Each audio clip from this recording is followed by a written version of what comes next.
Todos que nos acompanham para mais Soyez tous les bienvenus, ceux qui nous accompagnent, pour encore une transmission de l'Institut Vie pour tous.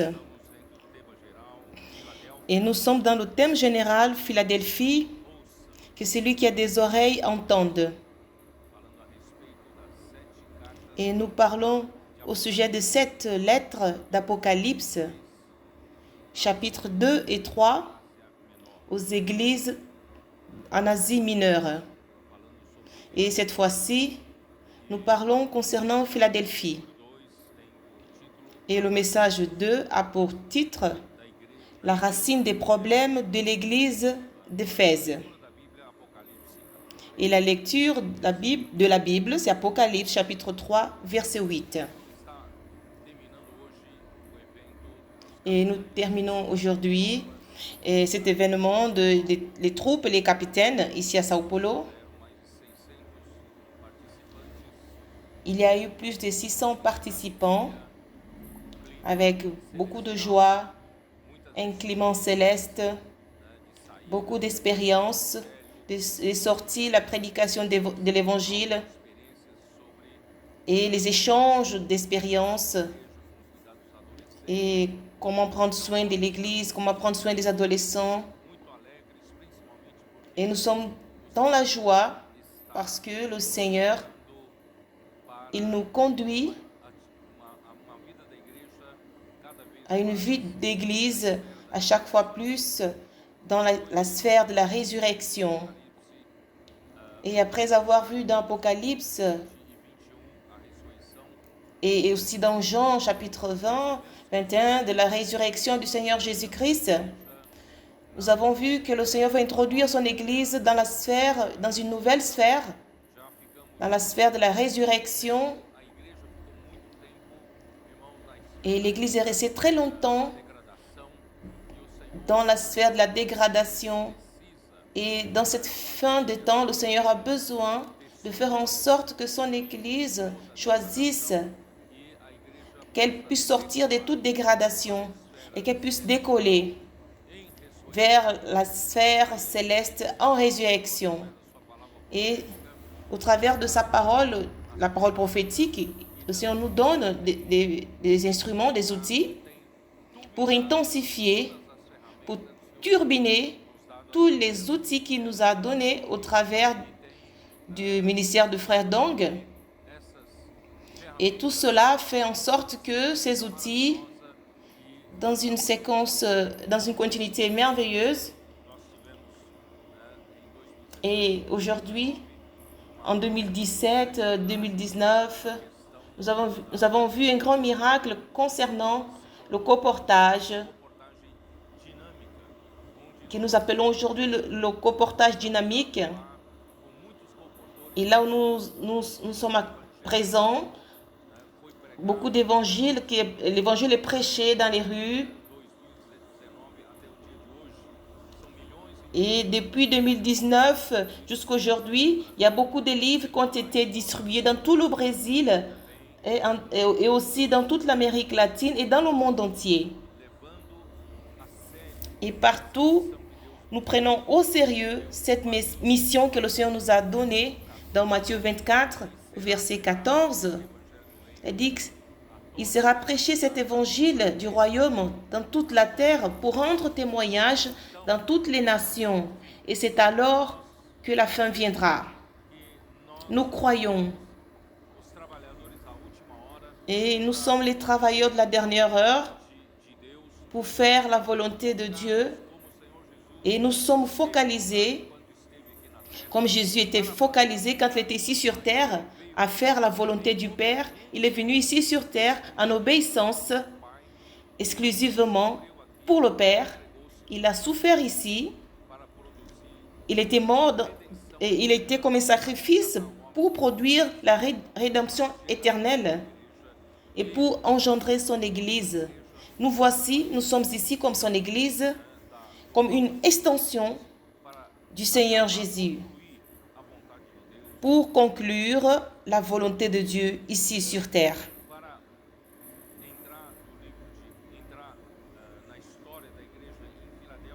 Et pour entrer dans l'histoire de l'Église en Philadelphie, depuis la semaine passée, nous avons vu que le Seigneur, il a besoin de nous faire comprendre que toute œuvre de Dieu, elle est faite par la parole qui sort de la bouche de Dieu. Ce n'est pas mon insistance personnelle là-dessus, mais Dieu a besoin de nous révéler que tout doit venir de la part de Dieu. La parole qui sort de la bouche de Dieu, c'est elle qui fait l'œuvre de Dieu. Et pendant tous ces 20 siècles de l'Église, l'ennemi de Dieu, il a tenté de travailler contre toutes les paroles de Dieu.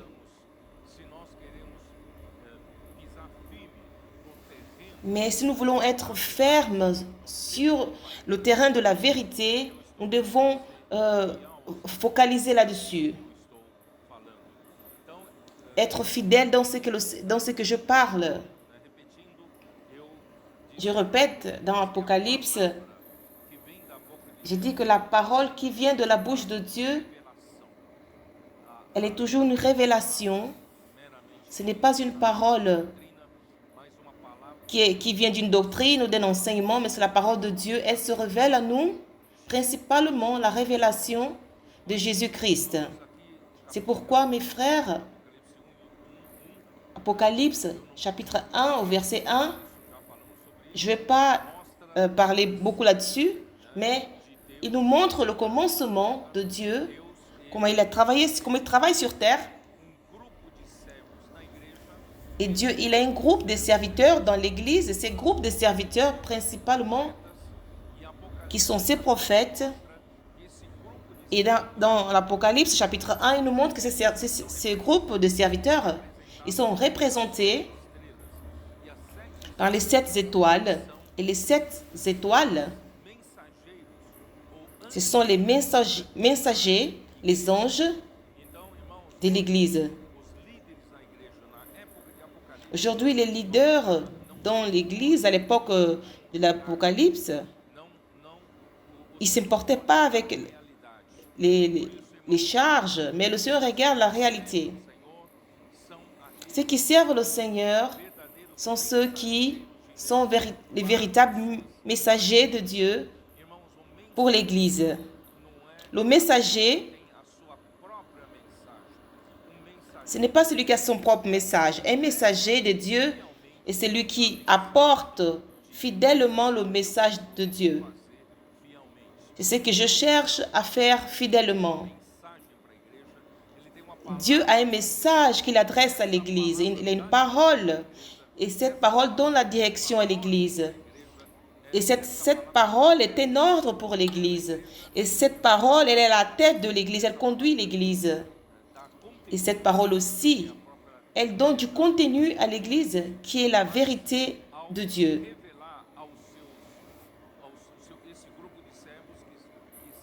Et quand Dieu révèle à ces groupes de serviteurs qui sont aujourd'hui les leaders dans les églises, il notifie Jean. Il a notifié Jean, il a notifié un des serviteurs et c'est l'un des serviteurs.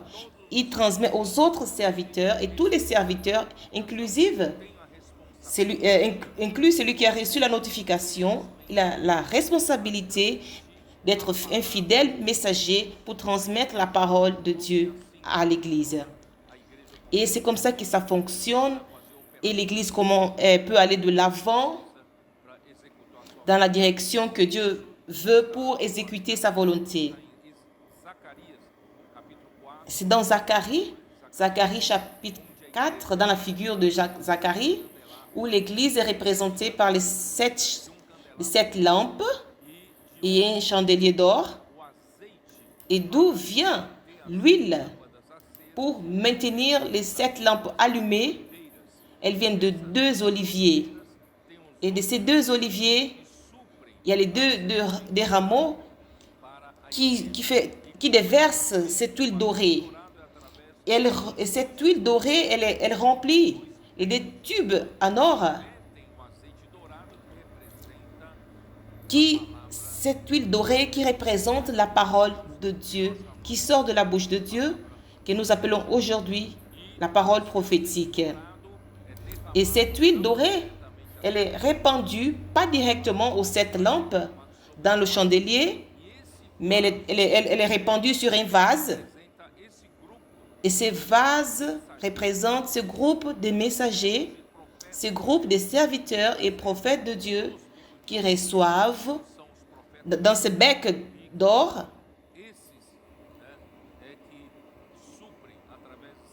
et ceux-là qui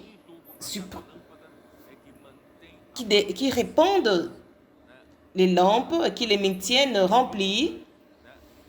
L'église, elle est allumée, elle est vivante, elle rend témoignage de Dieu d'une manière vivante au travers de la circulation de la parole prophétique comme cette huile dorée. Grâce à Dieu, c'est pourquoi nous sommes dans la joie que l'église est vivante. L'église reçoit la parole et cette parole nous donne de la direction et cette parole nous apporte la joie.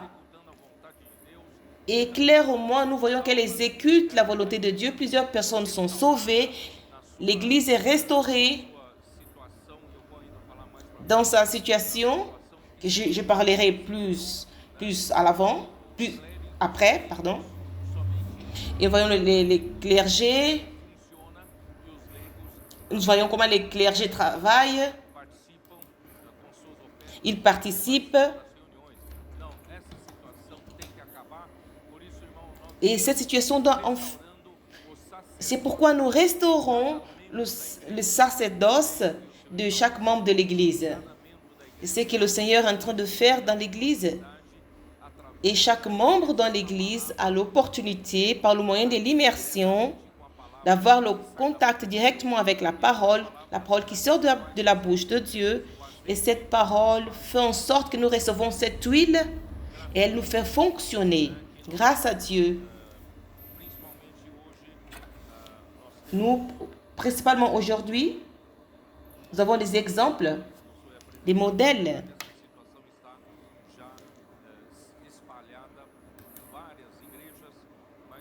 Et cette situation, cela est répandu dans plusieurs églises, dans la région 6. Il nous montre un bon modèle, la région 6, que tous les frères, ils prennent profit de tout ce que le Seigneur a commencé. Ils ont turbiné cet outil qui est le colportage et cela fait en sorte que toute l'église est sortie pour prêcher l'évangile dans les rues. Et nous avons ce réseau de soins pour recevoir ces personnes, les accueillir. Et récemment, le Seigneur turbine comme les gouttes de la rosée. Nous voyons ces milliers d'adolescents. Et ça fait pas plus d'1 an. Il y a beaucoup des adolescents qui ont été réveillés et qui plusieurs sont sauvés. Ils sont sortis de leur chemin du monde, de leur apathie, mais Dieu les utilise grandement. Et au travers d'eux, le Seigneur nous a aussi donné l'immersion dans la parole. Cette immersion dans la parole nous remplit de la vérité. Non seulement nos adolescents, mais tous les membres. Et nous inculquons cette parole dans nos cœurs. Et cette parole, elle produit une réalité spirituelle. Nous n'avons jamais vu cela. Et je venais de commenter de la joie dans la réunion, la joie des frères. Nous chantons au Seigneur, nous sautons, nous faisons des cris de guerre, l'immersion. Et nous disons que cette joie dans le passé, peut-être elle était un peu artificielle, mais grâce à Dieu, aujourd'hui, nous ne voyons pas que cela est artificiel, mais nous voyons la réalité. Les frères qui sont là devant, ils sautent, ils se réjouissent. Tout cela est réel. Parce que les frères sont réellement dans la joie. Ils réagissent à cette parole vivante.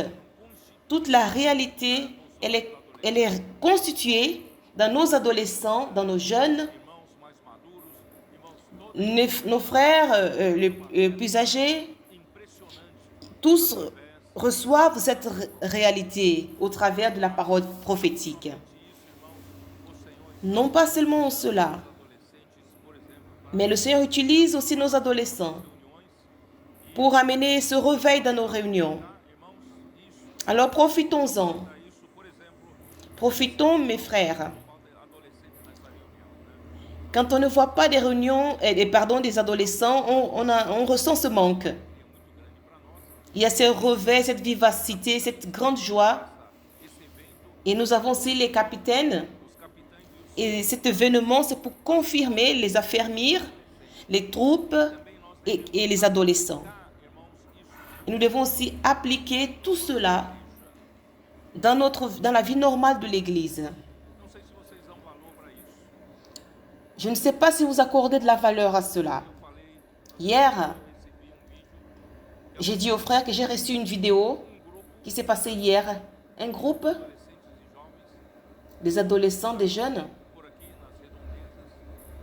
ils sont sortis ici aux alentours.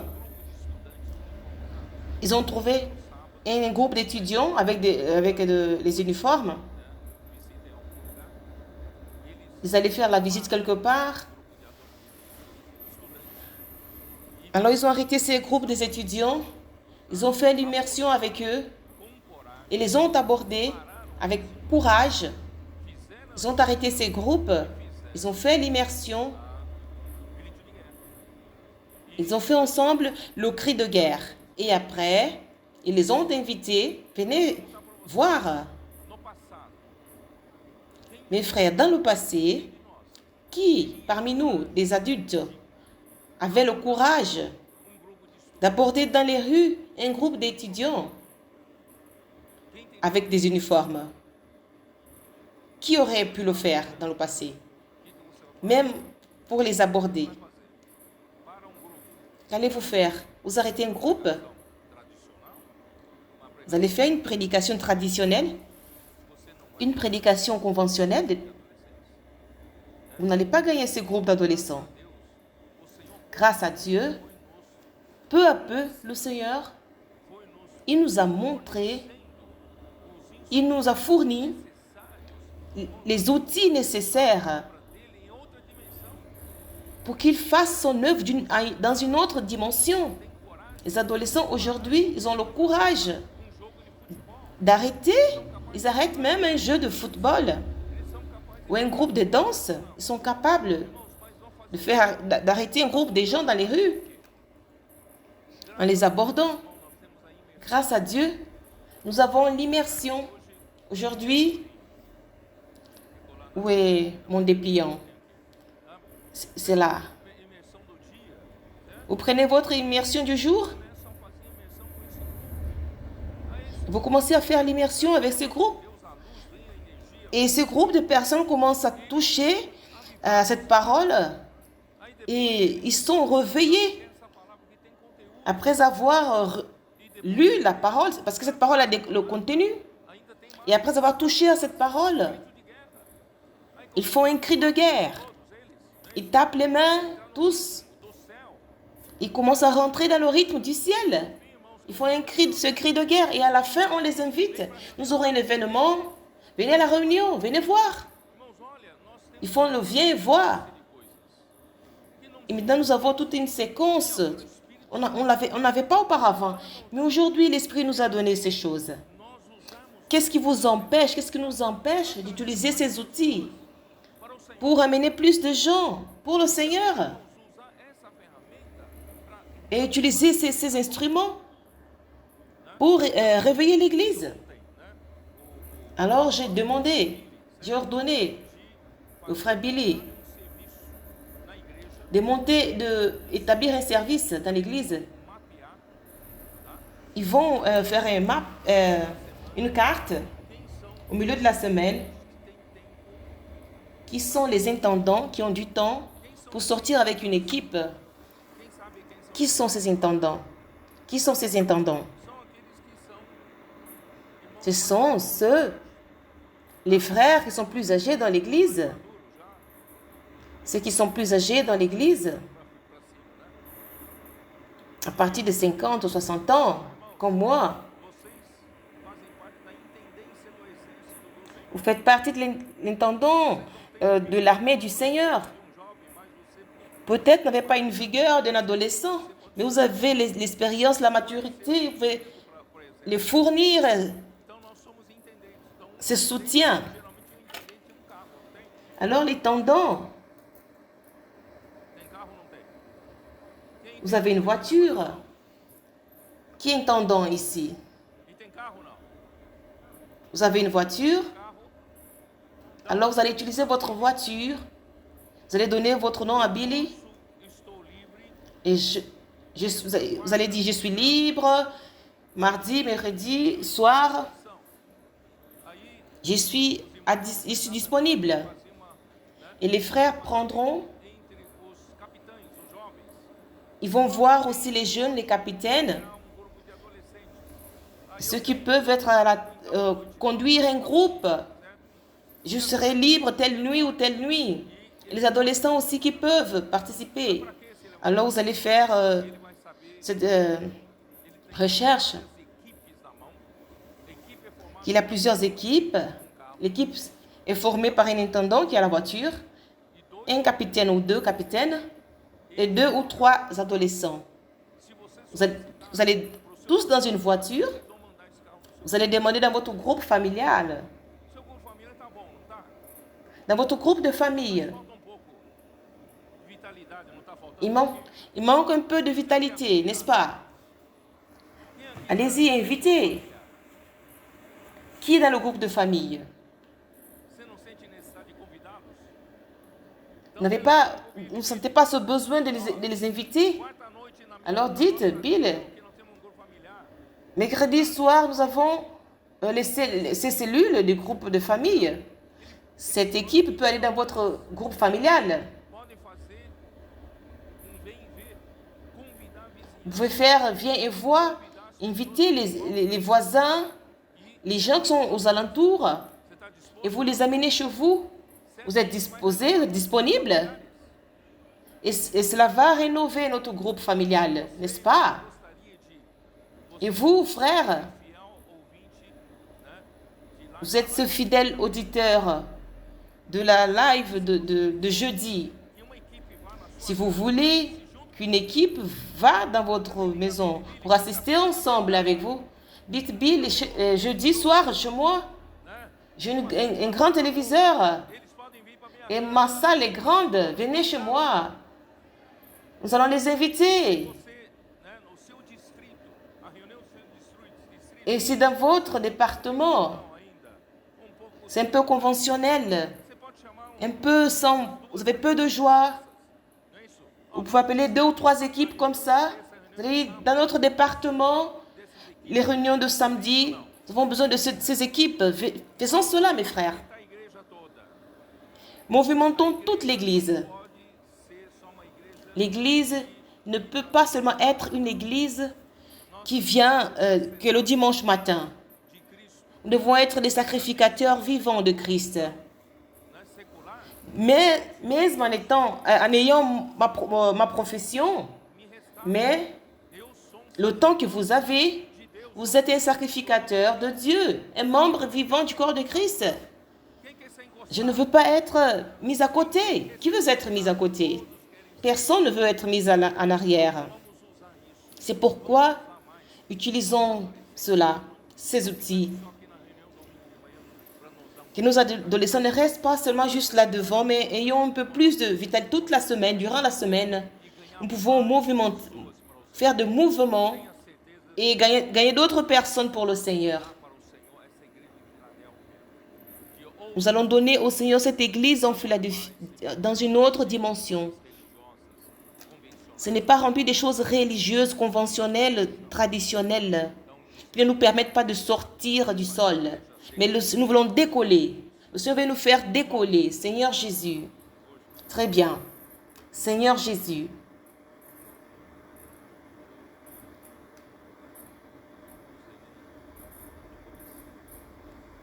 Je ne sais même pas par où commencer.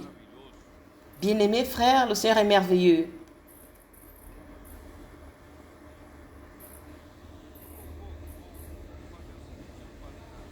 Je vais faire ceci.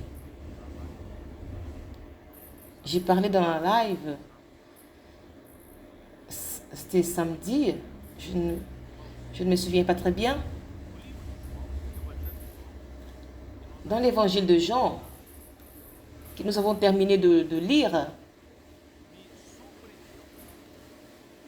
il m'a surpris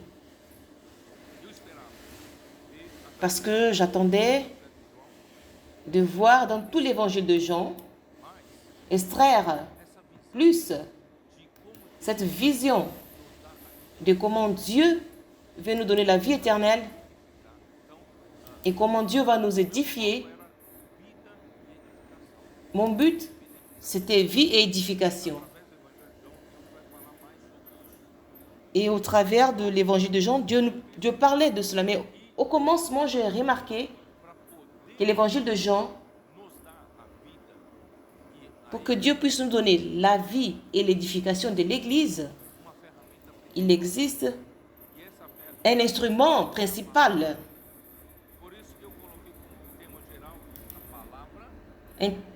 qui était le thème général, la parole, vie et édification.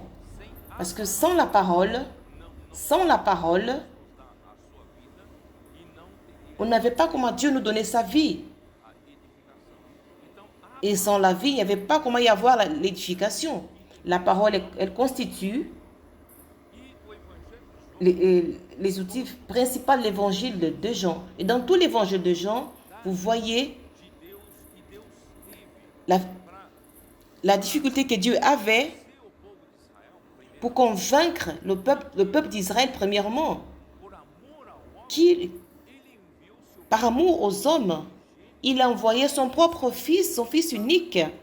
Son fils unique, qui est Christ Jésus. Il était au sein du Père. Il a sacrifié Jésus. Il l'envoya sur terre pour qu'il devienne un homme. Et ce fils est venu en obéissance strictement au Père. Il est venu sur terre pour saisir l'homme et lui donner la vie. Mais quelle est la manière que l'homme reçoit la vie de Dieu? C'est au travers de la parole. N'est-ce pas? Ce n'est pas en embrassant Jésus. C'est en recevant la parole. Comment vous allez recevoir la parole? Vous devez croire. Celui qui croit a la vie éternelle. Et celui qui ne croit pas, il est déjà condamné. Croire en quoi? Croire en la parole. Mais en la parole de qui? En la parole de Dieu. Mais la parole de Dieu, quand Jésus était sur terre, elle était annoncée par qui? Par Jésus. Jésus était le canal. Mais si vous regardez dès le premier chapitre jusqu'au chapitre 10, vous voyez que Jésus, il s'efforçait pour montrer qu'il est cette parole, le Verbe qui a été envoyé pour amener la parole, pour amener la vie. Il est la parole qui apporte la vie. Il suffisait de croire en lui. Mais le peuple juif n'avait pas cru, ils étaient incrédules. Juste pour vous impressionner, je vais vous montrer quelques versets rapidement. Oh Seigneur Jésus. Un exemple. Au chapitre 5 de l'évangile de Jean. Au verset 24. En vérité, je vous le dis, celui qui écoute ma parole et qui croit en celui qui m'a envoyé a la vie éternelle. Vous avez compris? Celui qui croit en ma parole, Jésus, et croit en celui qui m'a envoyé, celui qui écoute ma parole, et qui croit en celui qui m'a envoyé. C'était facile. Cela a été adressé au peuple juif. Il devait croire à la parole. et croire que Jésus était envoyé par Dieu pour amener cette parole qui leur donnera la vie éternelle.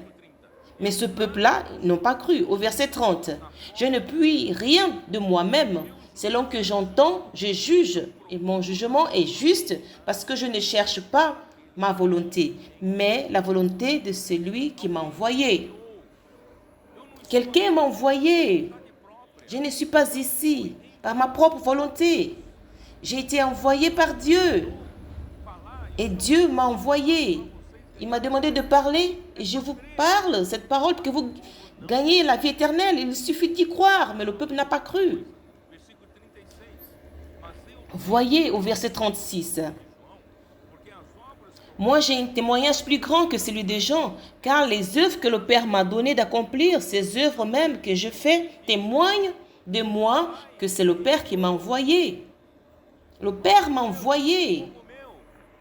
Et Juifs, c'est Dieu, le Père, qui m'a envoyé. Il m'a envoyé vers vous. Vous ne me recevez pas? Au chapitre 6, au verset 29, Jésus a répondu, l'œuvre de Dieu est celle-ci, que vous croyez en celui qui m'a envoyé. Ô peuple, il suffit d'y croire. Croire en celui que Dieu a envoyé, que c'est moi. Au verset 38, car je suis descendu du ciel pour faire non ma volonté, mais la volonté de celui qui m'a envoyé. Je ne suis pas ici pour faire ma volonté. Pourquoi venez-vous contre moi? Je fais la volonté de celui qui m'a envoyé. Seigneur Jésus. Au chapitre 7, verset 16, Jésus a répondu, mon enseignement, elle ne vient pas de moi, mais c'est lui qui m'a envoyé.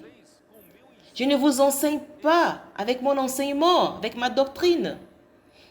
Mais cet enseignement vient du Père. Au verset 18, celui qui parle de son chef cherche sa propre gloire.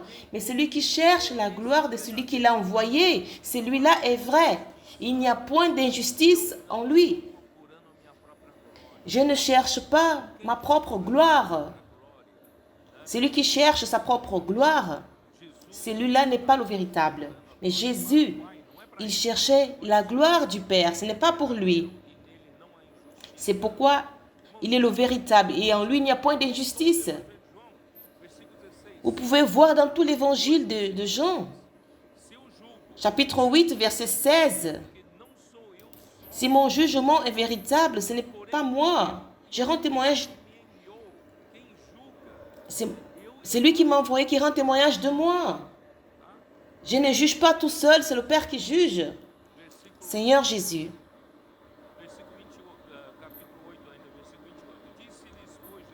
Chapitre 8, verset 28. Jésus donc leur dit, quand vous aurez élevé le Fils de l'homme, alors vous connaîtrez que je suis et que je ne fais rien de moi-même, mais que je parle selon ce que le Père m'a envoyé, malgré que je suis celui qui suis. Mais je n'ai pas cette autonomie de faire des choses par moi-même. Mais je fais selon ce que mon Père m'a enseigné. Et celui qui m'a envoyé est avec moi. Il ne m'a pas laissé seul. Parce que je fais toujours ce qui lui est agréable. Comme le peuple juif le persécutait, Jésus ne faisait que la volonté du Père. Il ne parlait que la parole de Dieu. Au chapitre 10, mes frères, c'est là où il a finalement trouvé, jusqu'au chapitre 10, il parlait avec le mur, il parlait contre le mur. Il parlait avec les Juifs, mais c'est comme si cette parole revenait à lui. Mais les gens voulaient le tuer. Mais finalement, au chapitre 10, il dit ceci, au verset 14. Je suis le bon pasteur, je suis le bon berger et je connais mes brebis et elles me connaissent. Comme le Père me connaît et comme je connais le Père et je donne ma vie pour mes brebis. Maintenant, il a fait référence à un petit groupe. Dieu voulait, au travers de Christ, apporter le salut et la vie éternelle à tous les Juifs, tout le peuple juif. Mais il n'a pas eu une autre façon de faire. Mais à partir du chapitre 10, il a parlé de ses brebis, que ses brebis le connaissent et le suivent. Au verset 27, il dit, « Mes brebis entendent ma voix, je les connais et elles me suivent. Je leur donne la vie éternelle et elles ne périront jamais, et personne ne les ravira de ma main. Mon Père qui me les a donnés est plus grand que tous et personne ne peut les ravir de la main de mon Père. » Maintenant, il avait un petit groupe de personnes. Grâce à Dieu, il vous a trouvé. Parce que vous avez cru. Vous avez cru en la parole. Vous ne faites pas partie de ce groupe incrédule. Et c'est à partir de là, pour terminer, par rapport à cet évangile de Jean, comment il est important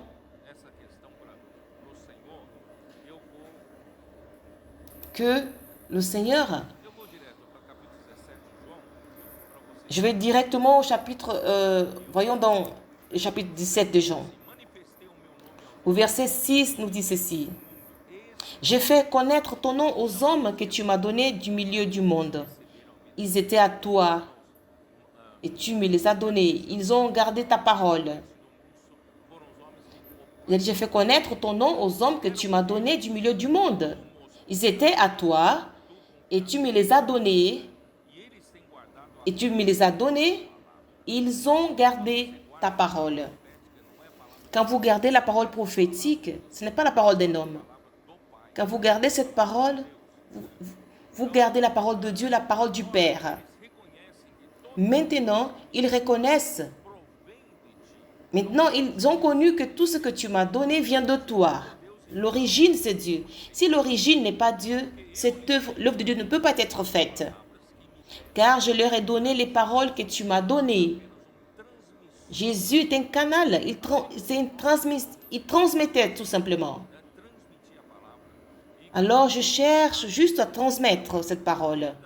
Et ils les ont reçus, ils ont vraiment connu que je suis sorti de toi, ils ont cru que tu m'as envoyé. Pourquoi il insiste à dire cela, que tu m'as envoyé, que tu m'as envoyé? Parce que personne n'avait cru. Personne n'avait cru à l'envoyé de Dieu. Mais il y a un petit groupe qui a cru et nous avons cru. Celui qui croit reçoit la bénédiction. Et Dieu arrive à faire sa bénédiction en nous. Son œuvre, pardon. Et c'est pour eux que je prie. Je ne prie pas pour mais pour ceux que tu m'as donnés, parce qu'ils sont en toi. Vous ne voyez pas qu'il dit pour que le monde croie en lui, que tu m'as envoyé. Parce que personne ne croit à l'envoyé, qu'il était l'envoyé de Dieu. Seigneur Jésus, au verset 25, il dit, « Père juste, le monde ne t'a point connu, mais moi je t'ai connu, et ceux qui ont connu que tu m'as envoyé. » Vous voyez comment cela est important. L'évangile de Jean, dans tout l'évangile de Jean, c'est cette lutte. Cette lutte. Et quand nous traversons cet obstacle, nous n'avons plus de problème avec cet homme qui est un canal de Dieu. Nous recevons la bénédiction de la vie éternelle. Et c'est à partir de là que l'édification de l'Église est faite. C'est pourquoi des siècles, Satan, il a aveuglé les yeux des enfants de Dieu. Et c'est pourquoi l'heure est arrivée d'être sauvés, restaurés, pardon, les bénéfices de l'opération de cette parole parmi nous. Des choses surnaturelles s'accomplissent. Parce que nous, les hommes, nous sommes encore dans la logique rationnelle. Nous nous confions beaucoup encore dans la sagesse humaine, à la capacité humaine. Comme Paul, excusez-moi, je ne veux pas trop me mettre dans cette étude que j'ai préparée, mais je vais encore étendre encore un peu, peut-être dans les messages, mais je vous transmets ce que le Seigneur met dans mon cœur, dans 1 Corinthiens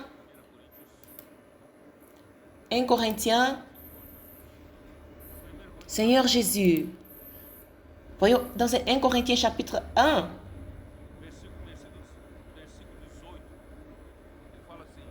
au verset 18, dit ceci. Je vais commencer à lire à partir du verset 17 parce qu'il parle de l'envoyé.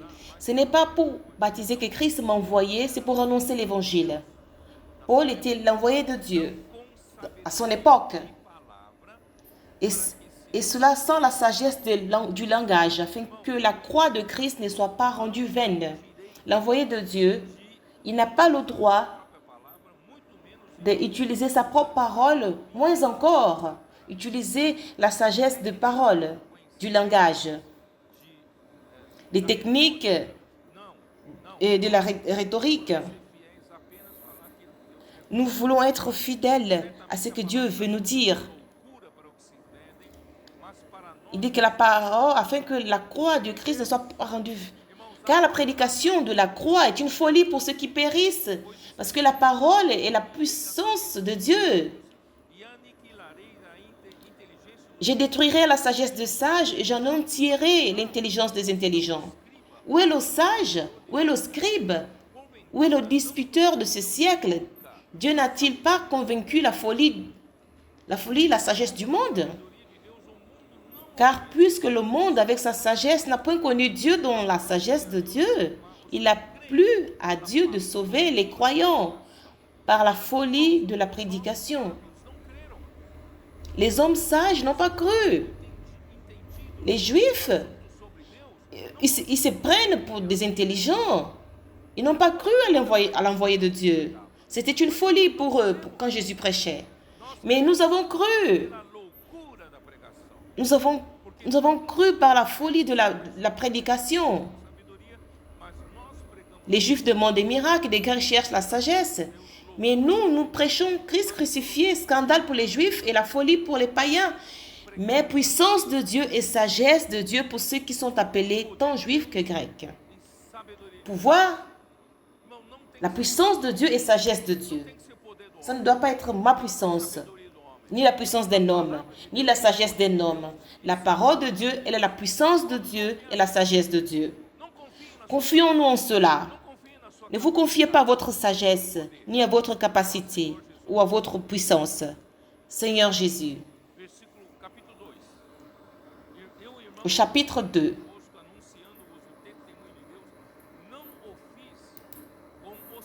Pour moi, frère, lorsque je suis allé chez vous, ce n'est pas avec une supériorité de langage ou de sagesse que je suis allé vous annoncer le témoignage de Dieu, car je n'ai pas eu la pensée de savoir parmi vous autre chose que Jésus-Christ et Jésus-Christ crucifié. Moi-même, j'étais auprès de vous dans un état de faiblesse, de crainte et de grands tremblements. Et ma parole et ma prédication ne reposaient pas sur les discours persuasifs de la sagesse, mais sur une démonstration d'esprit et de puissance, afin que votre foi fût fondée non sur la sagesse des hommes, mais sur la puissance de Dieu.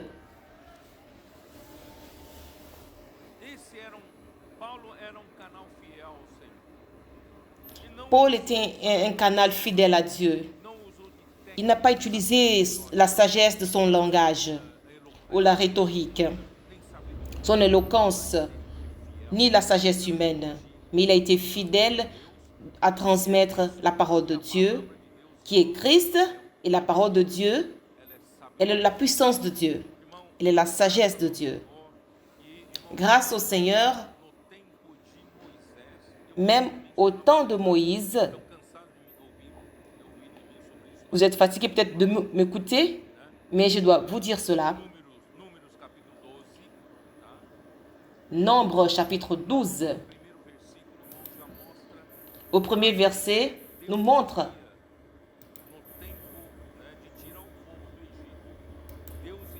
il a fait sortir le peuple d'Égypte. Il appelait Moïse.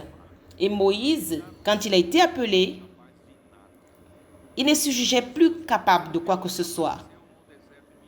Quand Dieu lui est apparu dans le désert, il a eu cette vision. Il était impacté, il était touché. Il a vu ce feu sur le buisson, mais le buisson ne se consommait pas. Vous avez déjà vu du feu sur un buisson? Et sur une paille, cette paille, elle se brûle rapidement, elle fournit du combustible. Mais il a vu que ce buisson ne se consommait pas, ne se brûlait pas. Et le feu restait là, allumé. Qui était le combustible? Dieu lui-même. Il s'est approché pour voir. Et cela, une voix lui dit, ôte tes souliers, car cette terre était une terre sainte. Et c'est alors que Dieu l'appela pour être son guide,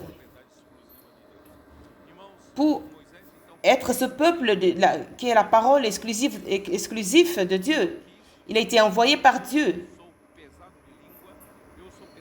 Il a dit que ma langue, elle est pesante. Après 40 ans dans le désert, je n'avais plus aucune éloquence. Mais Dieu dit, mais c'est toi-même que je vais envoyer. Alors Moïse a été envoyé, il parlait de la part de Dieu, il transmettait la parole de Dieu.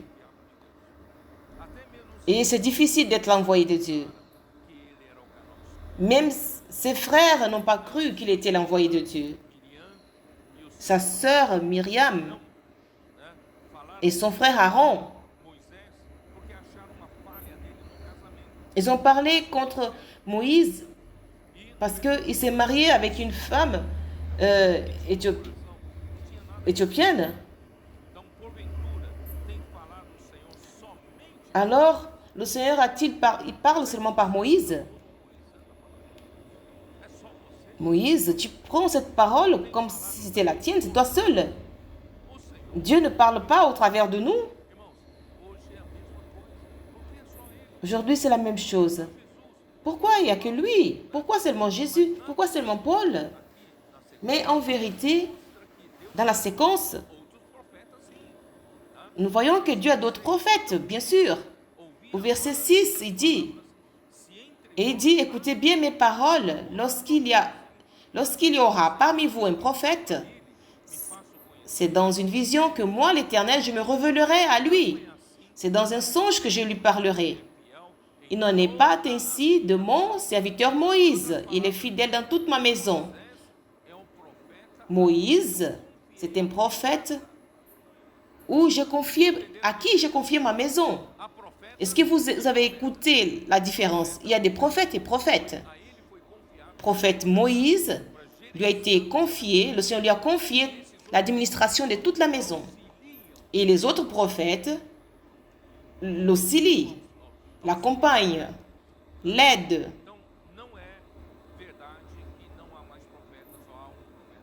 Ce n'est pas vrai qu'il n'y a qu'un seul prophète.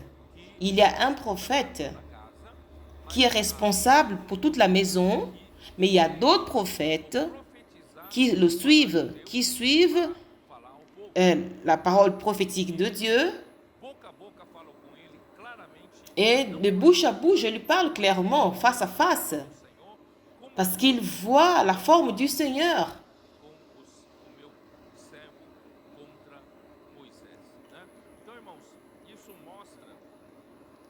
Et cela nous montre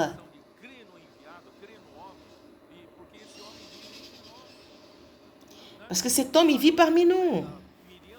Aaron et Myriam et Aaron, ils pensaient qu'ils connaissaient Moïse. Il a ses défauts, il a ceci, cela. Mais grâce à Dieu, le Seigneur, aujourd'hui, je pense que parmi nous, le Seigneur est en train de vaincre cette étape. Nous n'avons pas de problème par rapport à cela. C'est pourquoi le Seigneur nous bénit grandement. Mais j'ai l'obligation de dire, ce sont des principes qui sont établis pour que plus jamais nous puissions tomber dans cette erreur.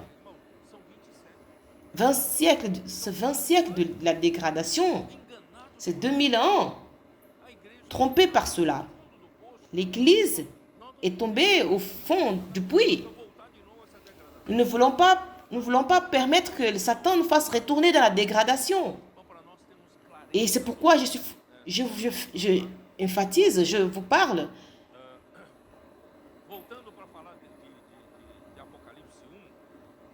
Revenons dans Apocalypse chapitre 1. Cette église, Apocalypse chapitre 7, verset 11, au verset 10 nous dit: Je me suis trouvé en esprit dans le jour du Seigneur. Il criait d'une voix forte qui disait: Ce que tu vois, écris dans les livres et envoie aux 7 églises, à Éphèse, à Smyrne, Pergame, Thyatire, Sardes, Philadelphie et à Laodicée. Je me suis retourné pour voir qui me parlait avec moi. Et j'ai vu les 7 chandeliers d'or et un homme qui marchait au milieu de ces 7 chandeliers, qui prenait soin des églises. C'est notre souverain sacrificateur qui marche au milieu de l'église et qui prend soin des églises. Ces lettres qui ont été écrites aux 7 églises, je veux que vous sachiez, les 7 églises ici, chacune d'entre elles, elles sont appelées par le nom de la ville, là où l'église est. En d'autres mots, Dieu, devant lui, il n'y a qu'une seule église. Aujourd'hui, malheureusement, les hommes ont créé tellement des églises, mais pour Dieu, il n'y a qu'une seule église. Et cette église universelle, et c'est là où il y a tous les saints qui ont cru en Jésus jusqu'au dans le futur. Et tous ceux qui croiront. Et elle forme ceux qui sont genuinement régénérés par l'Esprit qui compose l'Église universelle de Dieu. Et le corps de Christ, c'est l'Église universelle. Ce n'est pas une seule Église locale. Mais dans chaque ville, Dieu reconnaît qu'il y a une seule Église dans chaque ville. Vous me comprenez? Malgré qu'il y ait beaucoup de divisions et de dénominations, mais aux yeux de Dieu, il n'y a qu'une seule église, qui est Smyrne, Éphèse, Pergame, Thyatire, à Sardes, à Philadelphie et Laodicée. Dieu reconnaît une seule église. Et grâce à Dieu, cette vision nous a été présentée et nous la pratiquons. Nous sommes ici à Sao Paulo, nous sommes l'église à Sao Paulo. Pourquoi nous disons que nous sommes l'église à Sao Paulo? Pour nous, nous sommes basés, nous ne sommes pas sur une base qui doit être divisée, sous la division. Mais nous croyons que tous les chrétiens du Seigneur qui habitent à Sao Paulo font partie de l'église à Sao Paulo. Et ils viennent aussi dans notre base. Et cette base est l'unité. Et nous sommes aptes et qualifiés pour recevoir les lettres. Si Dieu nous écrit une lettre pour l'église, à l'église de Sao Paulo, sinon, à qui va-t-il remettre cette lettre ici à Sao Paulo? À la division A ou à la division B? Dieu doit remettre à celui qui représente l'église qui est dans cette ville. Vous savez pourquoi cela est important? C'est à partir de ce moment que Dieu nous a remis la parole prophétique. Vous avez pensé en cela? Si nous n'étions pas dans la base correcte pour représenter l'unité du corps de Christ dans cette ville, Dieu n'aurait pas nous avoir donné la parole prophétique.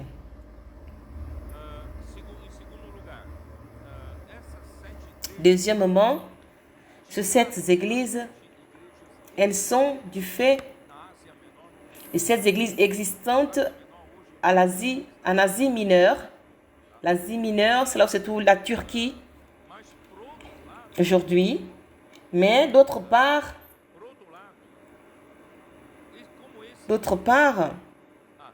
comme dans ce livre, et toutes ces églises qui étaient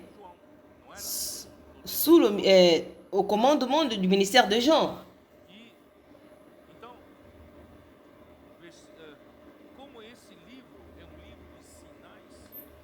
comme ce livre est un livre des signes et des visions avec des paroles de nature prophétique, le contenu de ces 7 lettres qui ont été adressées aux 7 églises, elle décrit l'histoire de l'Église depuis la fin de temps, du siècle I, depuis qu'elle a été écrite, quand cette lettre avait été envoyée, jusqu'au retour du Seigneur. Alors, ces 7 qui ont été adressées à ces 7 églises, elle a une dimension prophétique qui décrit l'histoire de l'Église. Ça a été écrit à l'époque de Jean jusqu'au retour du Seigneur. Alors, frères, c'est pourquoi il avait les 7 chandeliers d'or. Il relate le contenu de ces lettres. Ces 7 lettres parlent de l'histoire de l'Église.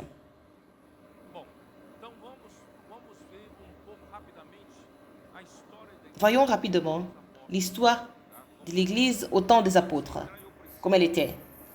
Avant d'y entrer, voyons dans Hébreux chapitre 11, verset 3. Hébreux,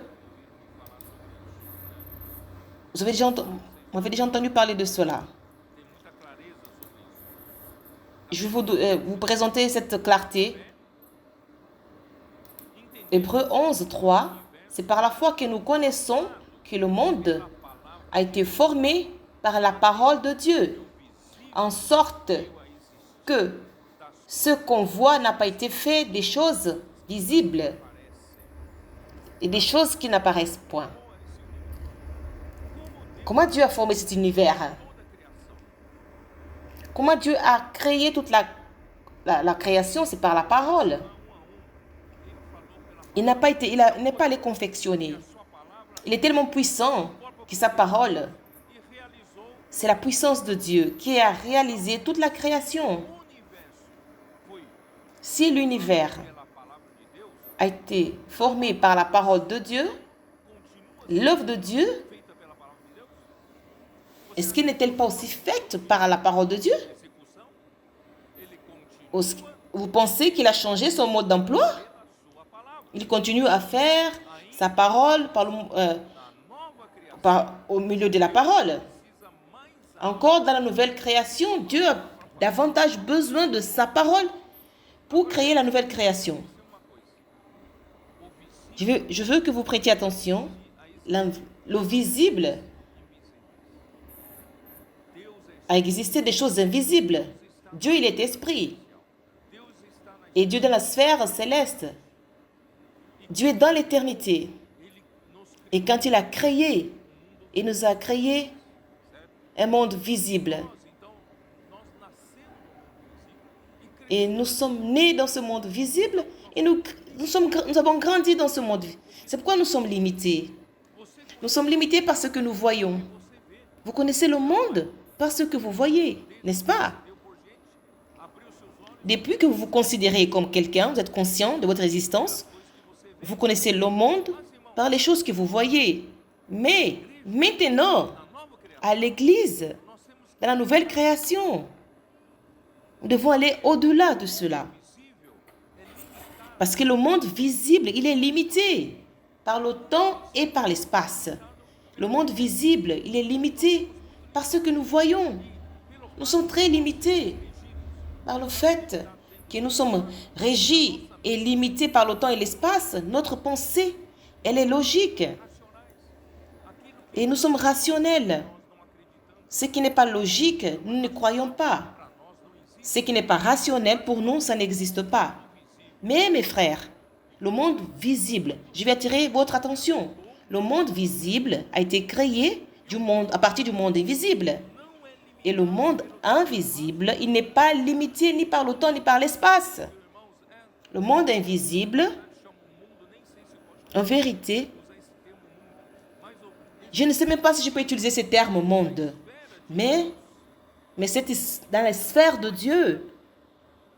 C'est une sphère de l'éternité, sans limite, ni du temps, ni d'espace, sans limitation. Dieu a la liberté de faire tout ce qu'il veut. Il n'est pas limité dans le temps ni dans l'espace. Qu'est-ce qui se passe maintenant que nous sommes sauvés, nous sommes dans l'Église, nous voulons édifier l'Église? Nous devons permettre que l'Esprit fasse en sorte que nous allons au-delà de notre limitation, de ce que nous pouvons voir dans notre monde visible. Nous limitons l'Esprit. Nous limitons l'Esprit par notre pensée logique, par notre logique. La physique classique. Vous calculez la vitesse. J'aime la physique. Excusez-moi la modestie, mais j'aime la physique. J'ai donné des cours à l'université. Alors, je devais être très... J'aime la physique. Mais dans le monde invisible, 1 plus 1, c'est pas 2. Dans l'édification de l'Église, maintenant, nous sommes dans la nouvelle création. Regardez comment ce 27, ne croyant pas à la parole prophétique, l'homme, il a tenté servir Dieu dans la logique, dans ce monde, dans sa logique, dans sa raison.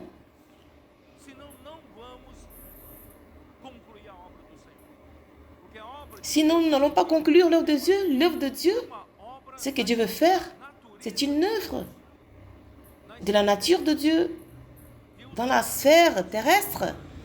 Dieu veut exécuter son œuvre illimitée de l'esprit, et au travers de l'homme qui est limité par le temps et l'espace. Mais grâce à Dieu, nous sommes limités. Mais Dieu a créé en moi un esprit qui est venu du souffle du Dieu éternel. Et par conséquent, il y a mon âme qui est survenue. Alors, mon esprit et mon âme ne sont pas limités par le temps et l'espace. Mon esprit et mon âme, ils peuvent être amenés à la sphère de Dieu pour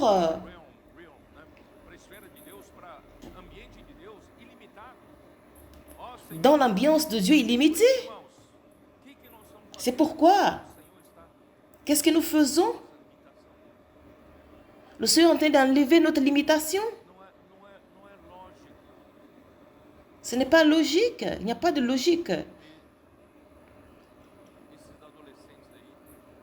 De voir comment les adolescents font l'immersion dans la parole. Ce n'est pas normal. Les cris de guerre. Ce n'est pas logique. Mais toutes ces choses surnaturelles qui se passent parmi nous. Pourquoi? Parce que l'esprit est limité à cela. Mais ce qui est sorti du conventionnel, vraiment j'ai des difficultés pour accepter. Souvent nous limitons le Seigneur. Mais le Seigneur veut nous faire sortir de cette limitation. Il veut nous donner il veut avoir la liberté de faire son œuvre illimitée. À cause de la limitation humaine, Dieu veut faire son œuvre. C'est pourquoi, dans Galates, chapitre 1, Seigneur Jésus,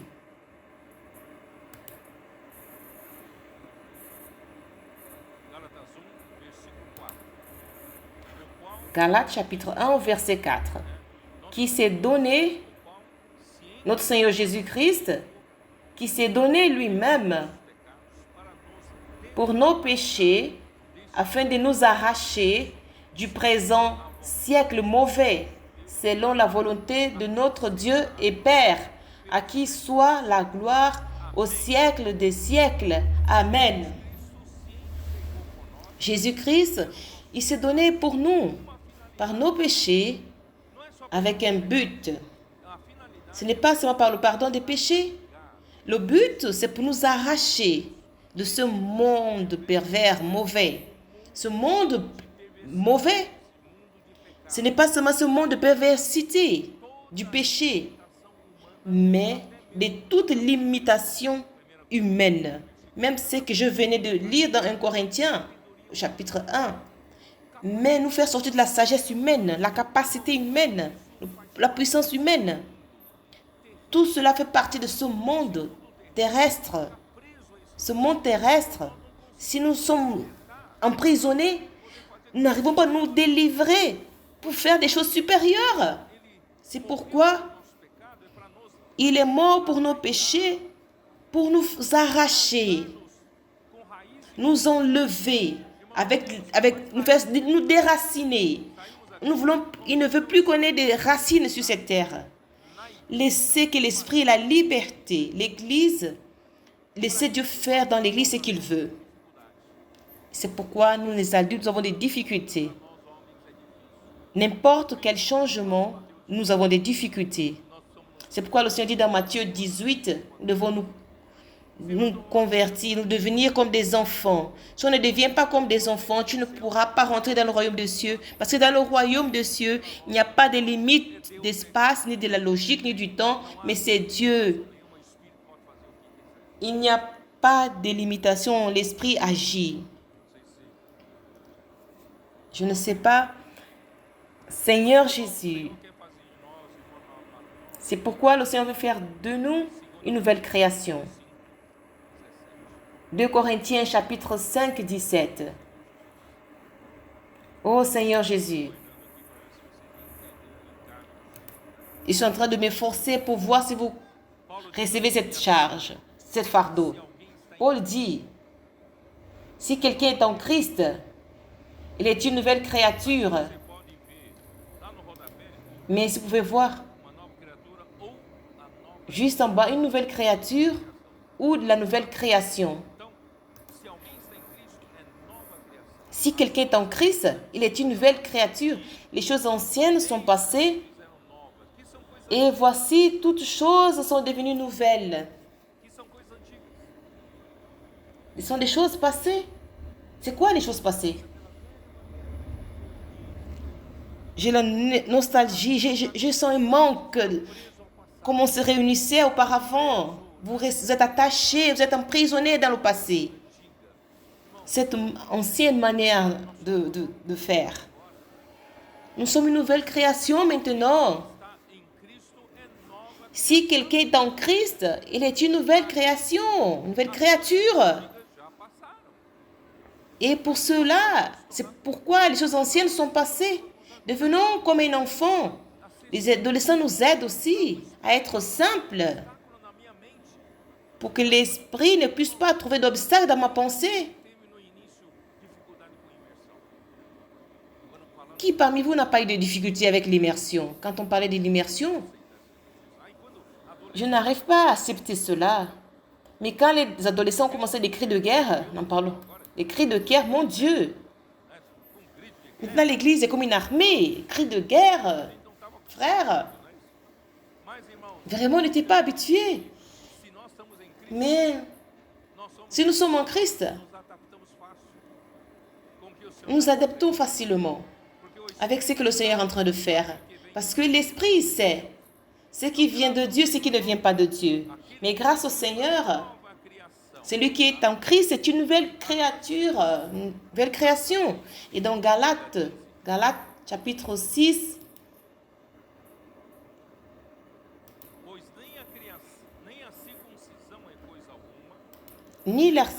Galates 5, ni la circoncision, mais vous êtes une nouvelle créature ou une nouvelle création. Pour discuter la religion, la circoncision, si la circoncision est bien ou ce n'est pas bien, les gens discutent. La vie de l'Église dans le passé, ça ne vaut rien de discuter là-dessus. Ce qui vaut la peine, c'est de voir que nous sommes une nouvelle création. Vous savez ce que c'est qu'une nouvelle création? Et j'ai pensé dans Ézéchiel chapitre 1, qui sont les 4 êtres vivants. Clair, d'une part, les 4 êtres vivants représentent Christ. Il a ces 4 aspects d'un homme, d'un lion, d'un bœuf et d'un aigle. Ce sont les 4 aspects de Christ. Mais ces 4 vivants et ces mouvements, tout ça, c'est que Christ arrive et qui continue les mouvements de ces 4 êtres vivants. C'est Christ, la nouvelle création. Vous me comprenez? Nous sommes cette nouvelle création, cette nouvelle créature. Pour faire partie de ces 4 êtres vivants. Si nous ne sortons pas de ce monde de la religion, nous ne permettrons pas cette liberté que l'Esprit a de se mouvoir en nous. L'Esprit veut aller à droite ou à gauche. Il veut aller vers là-haut, vers le bas. Les 4 êtres vivants, ils sont une nouvelle création. Ils sont en Christ. S'ils sont en Christ, ils sont l'extension de Christ. Et c'est ça, mes frères. Donnons cette liberté de Christ agir. Seigneur Jésus. Oh, Seigneur Jésus. Alors, toute la création a été réalisée par la parole de Dieu.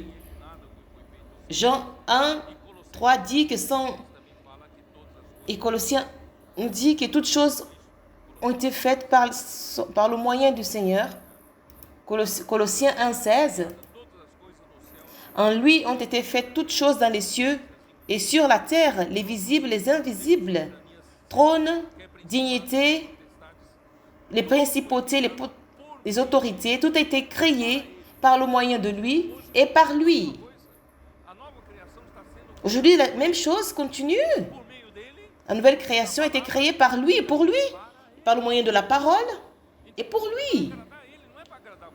Alors, toute chose, ce n'est pas pour vous plaire, mais c'est pour plaire à lui, au Seigneur.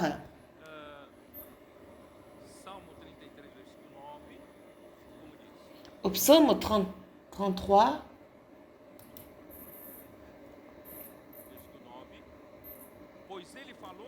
au psaume 33, 9, on dit, il a parlé, tout s'est formé, il a ordonné, et tout est venu à l'existence. Mes frères, il a parlé, et tout arrive, il ordonne, et elle existe. Il a ordonné, sa parole est un ordre.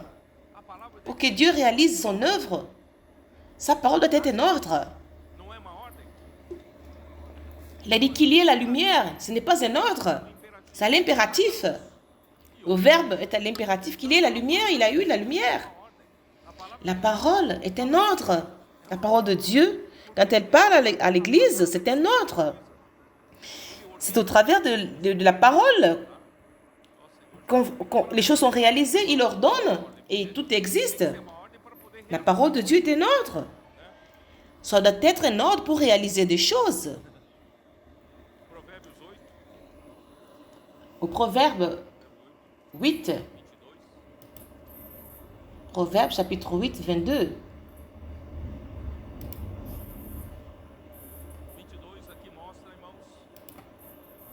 Au verset 22 nous montre, au verset 12 dit, moi la sagesse, j'ai pour demeure le discernement, je possède la science, moi la sagesse c'est Christ.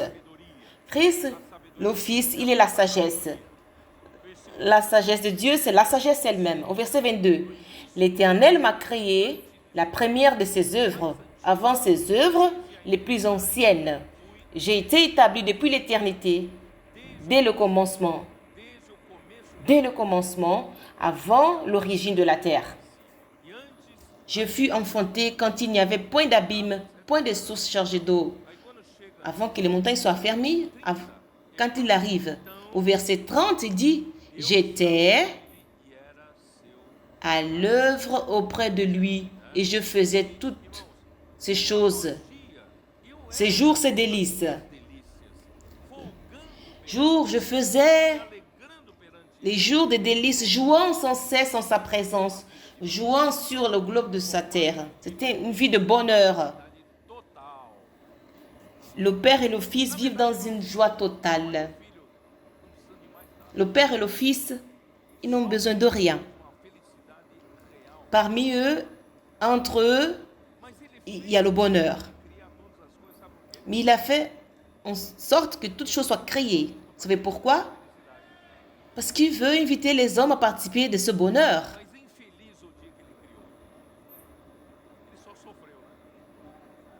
Mais le jour qu'il a créé l'homme, il a souffert à cause de l'homme. Il a souffert avec la rébellion de l'homme. Il a souffert avec 20 ans de dégradation de l'Église. Mais il ne désiste pas de son idée. Mais encore, il arrive, il réussira à introduire l'homme dans sa gloire. Sanctifier l'homme avec sa vérité. Introduire l'homme dans sa gloire. Introduire l'homme dans cette unité merveilleuse et introduire l'homme dans ce bonheur plein. C'est pourquoi. Et maintenant, je continue à lire au verset 31. Jouant sur la globe de sa terre, il a créé ce monde en trouvant mon bonheur parmi le Fils de l'homme. Il a introduit encore un sujet dans ce bonheur, le Fils de l'homme. Et c'est pourquoi nous devons rendre grâce à Dieu que finalement, le Seigneur arrive avec l'Église en Philadelphie, en formation, consolidée. Dieu arrive à introduire, en inculquant la parole, il nous sanctifie avec la vérité. Dans Éphésiens chapitre 5, j'oublie toujours ce verset, Éphésiens 5 nous dit, Christ a aimé l'Église et qui s'est donné lui-même pour elle, pour la sanctifier. Et l'ayant purifié par le moyen du lavage d'eau par la parole. Le Seigneur, il nous lave. Il est en train de nous laver par la parole. Il nous sanctifie. Il nous remplit avec la vérité. Il fait sortir de nous tout le mensonge, toute vanité, toute fausseté, tous les faux produits. Il met des produits originaux en nous, qui est la vérité du Dieu véritable. Seulement de cette façon, il peut nous admettre en Dieu. Parce que Dieu, il est saint. Dieu est véritable. Dieu est rempli de gloire. Il ne peut pas admettre les éléments étranges. Mais grâce à Dieu, parce qu'il nous lave, il nous nettoie. La parole que les adolescents qui nous aident, nous enseignent aussi à faire l'immersion, cette parole n'est pas en vain. Et cette parole est inculquée dans nos cœurs. Et la vérité est constituée en nous. Et par cela, Dieu nous introduit au-dedans de lui. Il nous introduit dans cette vérité, dans cette unité merveilleuse. Le Père est un avec le Fils est un avec le Père. Le Fils est dans le Père. Comment cela peut se faire? Dieu nous introduit dans cette unité merveilleuse. Et c'est dans cette gloire merveilleuse que notre futur, c'est de rester dans cette unité merveilleuse avec Dieu. Comment dire? Dans cette gloire merveilleuse avec Dieu. N'oubliez pas. Et là, nous aurons ce bonheur plein.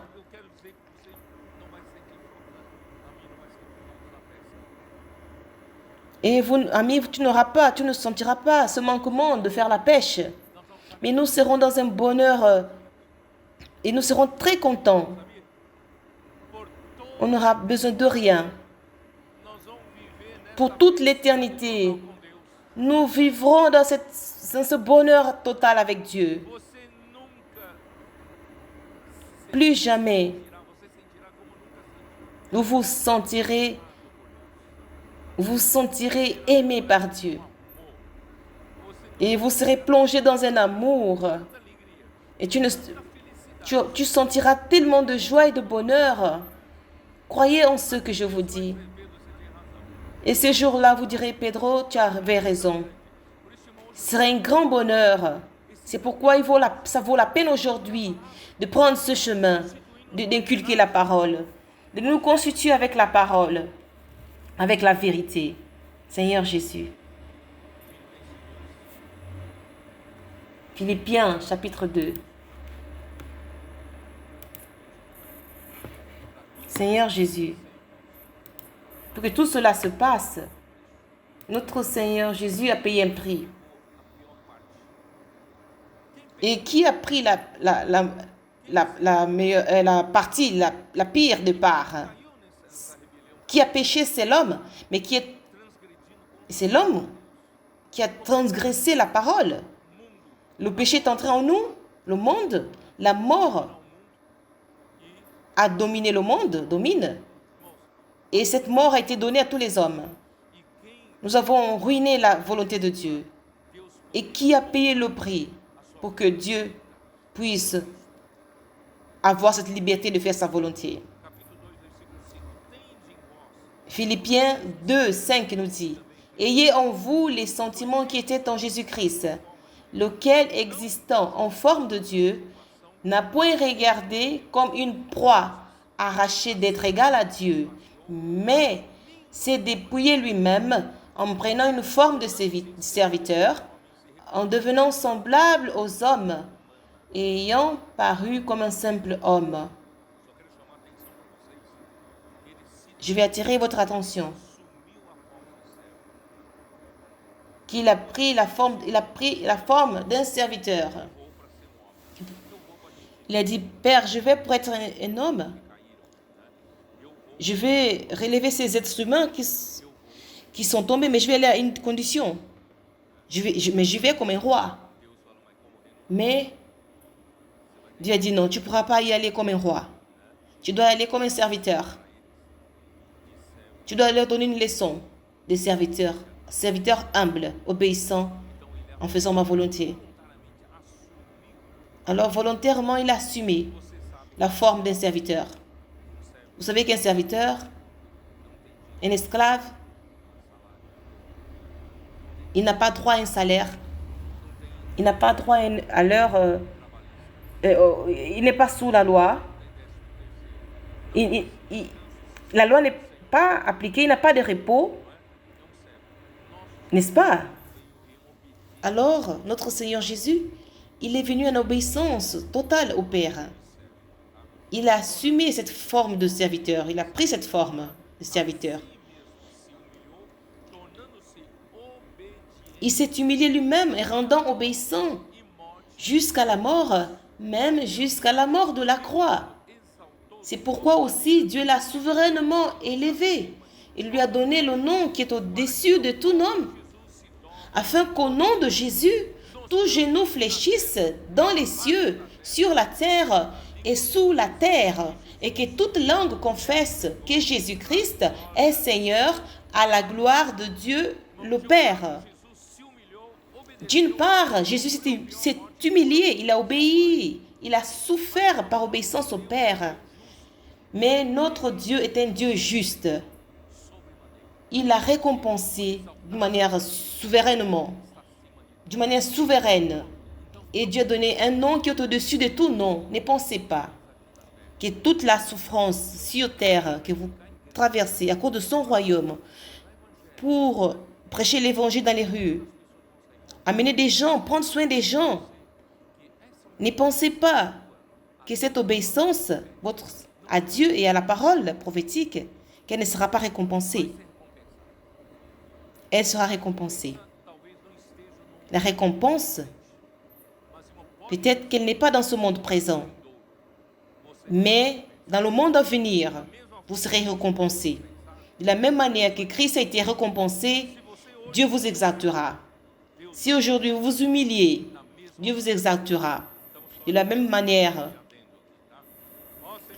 c'est une parole. Alors, mes bien-aimés, que Christ est la parole, il a été envoyé pour faire la volonté de Dieu. Il a eu des difficultés pour être reçu. J'ai parlé de ça au début, mes bien-aimés. Je vais vous parler rapidement. Comme je vous ai dit, à l'heure de l'apôtre Pierre, Seigneur Jésus. Alors Pierre, vous savez que notre Seigneur Jésus-Christ, après qu'il est mort, il est ressuscité. Les disciples étaient sans direction, sans savoir quoi faire. Et tout ce temps, j'étais sous la direction de Jésus. Il faisait la volonté de Dieu. Et tout à coup, quand Jésus est parti, il ne savait plus quoi faire. Et en résurrection, Jésus les a montrés qu'il était encore présent avec nous. Et il a promis dans le dernier verset de Matthieu et au dernier verset, verset de Jean, de Marc, pardon. Jésus ne nous a jamais abandonnés. Mais tant que son Église fait sa volonté, il sera avec nous. Où est la présence du Seigneur? Plus que maintenant, il est en résurrection. Jésus a dû enseigner à ses disciples. Quand il parlait, la présence de Jésus était là. Alors, sur le chemin d'Emmaüs, quand il parlait, leur cœur brûlait. Mais quand Jésus a parlé sur la plage, lancé le filet du côté droit, et que ce filet est rempli de poissons, Jean a dit, c'est le Seigneur. Et Pierre, alors, a mis ses vêtements, il est allé vers le Seigneur. Quand le Seigneur parle, sa présence est là. C'est pourquoi, en résurrection, Jésus il enseignait à ses disciples. N'attendez pas seulement l'apparition physique. Quand Jésus parle, sa présence est là. C'est pourquoi il est là aussi. Il est ici avec nous aujourd'hui.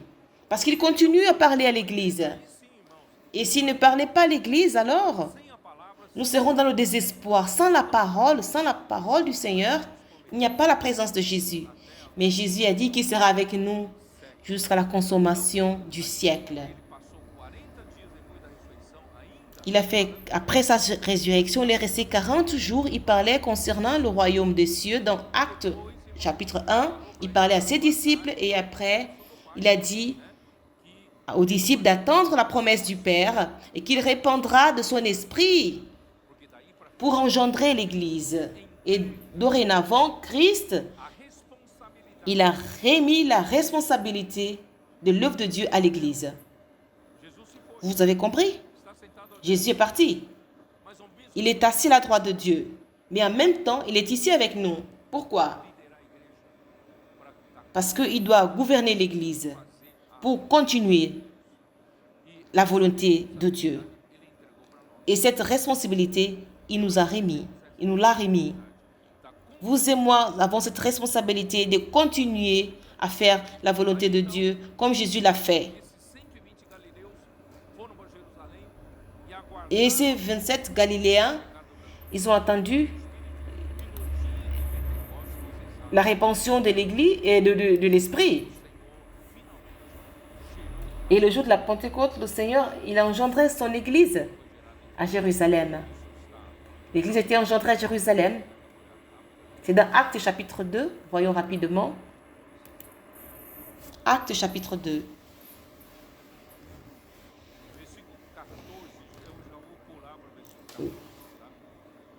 Je vais aller au verset 14.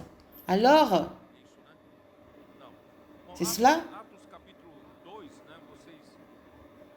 Dans Actes chapitre 2, je ne vais pas tout relater, mais vous aurez l'occasion de lire. Alors, quand le peuple était, en voyant ces Galiléens remplis, et que l'évangile était prêché, ils étaient remplis. Alors Pierre s'est levé. Quand Pierre s'est levé, il a été inauguré la parole prophétique à l'Église. Et c'était par Jésus lui-même. Mais quand Pierre s'est levé, cette autorité de prononcer la parole qui sort de la bouche de Dieu, cette parole a été donnée à Pierre. Malgré que Pierre, avec les 11, ils ont pris cette responsabilité. Mais qui était qui a porté cette parole? Alors Pierre et les 11 s'est levé. Il a élevé la voix, il a dit ces termes. Il a dit, homme pieux de toutes les nations qui sont sous le ciel. Il a dit, prêtez l'oreille à mes paroles. Alors la parole de Jésus qui sort du Père, qui a son origine dans le Père. Au verset 37. Et c'est quand il a entendu ces choses, il a dit, que ferons-nous, frères? La parole, elle travaille. La parole qui est prêchée, la parole qui est annoncée à ces juifs incrédules, ils ont cru. Que ferons-nous? Où suis-je? Que ferons-nous, frères? Verset 38. Pierre leur leur dit, répentez-vous et que chacun de vous soit baptisé au nom de Jésus-Christ pour le pardon de vos péchés, et vous recevrez le don du Saint-Esprit. Car la promesse est pour vous, pour vos enfants et pour tous ceux qui sont au loin, et en aussi grand nombre que le Seigneur notre Dieu les appellera. Là, il a prévu déjà les païens, ceux qui étaient loin. Cette parole, elle sort avec puissance. Cette parole, elle sort pour exécuter l'œuvre de Dieu. Ainsi, la première église a été élevée. Je vais terminer avec Actes 2, 42, qui est un principe très important. Je ne suis même pas arrivé à la moitié de ce que j'ai prévu. Ce verset 42 est la clé comment l'Église doit se conduire. Il se persévérait dans l'enseignement des apôtres, dans la communion fraternelle, dans la fraction du pain et dans les prières. La crainte s'emparait de chacun et il se faisait beaucoup des prodiges et des miracles par les apôtres. Au verset 46 dit, ils étaient chaque jour tous ensemble assidus au temple, ils rompaient le pain dans les maisons et prenaient leur nourriture avec joie et simplicité de cœur, louant Dieu et trouvant grâce auprès de tout le peuple. Et le Seigneur ajoutait chaque jour à l'Église ceux qui étaient sauvés. Mes frères, comment l'Église va de l'avant maintenant que l'Église a été engendrée? C'est dans la persévérance, dans l'enseignement des apôtres. Quels sont ces enseignements des apôtres? Là, c'était leur parole. Et qui parlait la parole parmi les 12 apôtres? Pierre. Alors, c'est ce que Pierre enseignait, chargé par Jésus, qui venait du Père. Cette parole, c'était l'enseignement des apôtres. Et l'Église, qu'est-ce qu'elle fait avec l'enseignement des apôtres? C'est là, la communion, n'est-ce pas? Frères, on n'a pas besoin de notre enseignement. L'enseignement nous a été donné par l'apôtre. Maintenant, il nous suffit d'avoir la communion. Aujourd'hui, c'est la même chose. Aujourd'hui, la parole, elle est parlée. Et immédiatement, nous, qu'est-ce que nous faisons? Nous avons la communion. La communion. Dans l'enseignement, la parole a été donnée. Tu n'as pas besoin de donner un autre message ou de complémenter avec un autre. La parole est là. Et qu'est-ce que nous faisons? Nous avons cette communion. Et cette communion, elle produit une vie d'église saine. Une vie d'église qui produit des signes et des prodiges. Grâce à Dieu. Durant plusieurs années, il n'y avait plus de signes et de prodiges. Mais maintenant, Il y a des choses surnaturelles qui se passent parmi nous. Pourquoi, mes frères? Parce que nous suivons ces principes. La parole, elle sort. Nous avons un seul enseignement, une seule voie de commande. Et alors, nous avons la communion sur cette parole. Et cette communion sur cette parole, elle produit une vie d'église normale. Et elle se multiplie. Et elle résulte en quoi? Aux fractions du pain, dans les prières, à la vie normale de l'église. Et cette vie normale de l'église, qu'est-ce qu'elle produit? Elle produit la croissance. Je vais lire à nouveau.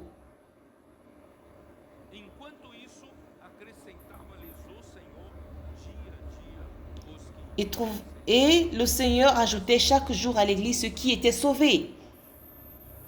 Et nous voyons cela de nos jours. Je suis dans la joie. C'est cette situation que Dieu a toujours désirée dans l'église primitive. Et cette situation se passe encore parmi nous maintenant. Des choses surnaturelles sont revenues.